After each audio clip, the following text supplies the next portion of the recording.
यस्तो सपना होइन सपना भाका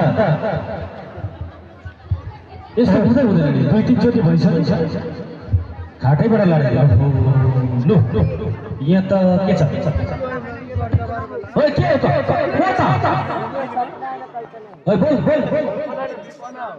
बोल हे तै कोस के चला साथी बोल हे यहाँ मैले कहाँ ठिक आउँछु म यात्रा बन्दैन त ठिक छ मैले तीर्थ यात्राको कर्मबाट गङ्गा जल आएको छु यही गङ्गा जल अवश्य गर्नु पर्छ हरि हरि महादेव शान्ति रक्षकम शान्ति भूम शान्ति राम शान्ति रघुनाथ शान्ति वनस्पति शान्ति ओम शान्ति अरे यता जो हरिदैन त्यसलाई अर्को मन्त्र लगाइदिनु